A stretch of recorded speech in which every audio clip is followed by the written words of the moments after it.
السلام علیکم ورحمۃ اللہ وبرکاتہ۔ تسبیح امام زمانہ یہ ایک ایسا عمل ہے جب آپ کے پاس کوئی راستہ نہ ہو، جب آپ دکھوں اور پریشانیوں میں اتنے زیادہ گھر چکے ہوں کہ آپ کو کوئی راستہ نظر نہیں آ رہا، اتنی مصیبتیں، اتنی پریشانیاں ایک دم سے جو آپ کے سامنے ہیں، جن میں آپ گھرے ہوئے ہیں، تو آپ تسبیح امام زمانہ کا یہ ورد کریں۔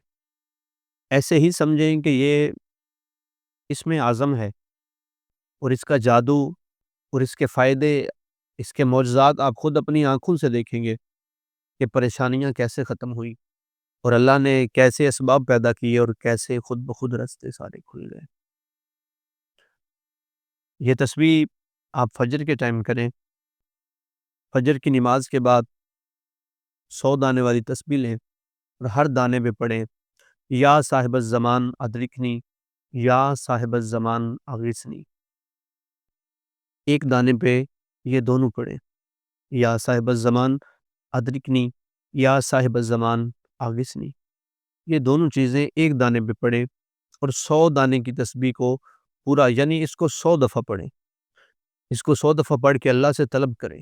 اسی تسبیح کے صدقے میں اللہ آپ کی پریشانیاں، مصیبتیں دور کرے گا اور آپ کے راستے کھولے گا، آپ کو امتحانوں میں کامیابیاں عطا کرے گا، آپ کو ہر میدان میں فتح نصیب کرے گا۔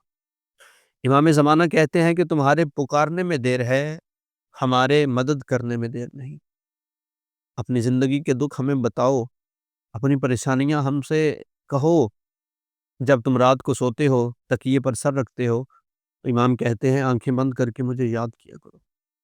جب تم مجھے یاد کرو گے، اپنے دکھ مجھے بتاؤ گے، مجھ سے کہو گے مولا مجھے یہ بھی پریشانی ہے، مولا مجھے یہ بھی دکھ ہے، مولا میں اس پریشانی میں ہوں، مولا میں اس مصیبت میں ہوں، میری مدد کیجیے۔ تو مولا کہتے ہیں اگر صبح ہونے سے پہلے میں تمہارا مسئلہ حل نہ کروں تو میں وقت کا امام نہیں۔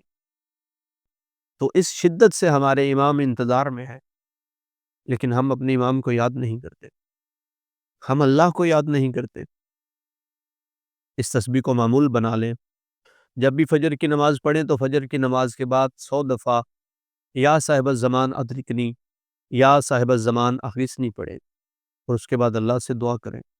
امام زمانہ کے صدقے میں، اہل بیت کے صدقے میں اللہ ہر پریشانی کو دور کرے گا۔ والسلام، توفیع علی علیہ السلام، مدد۔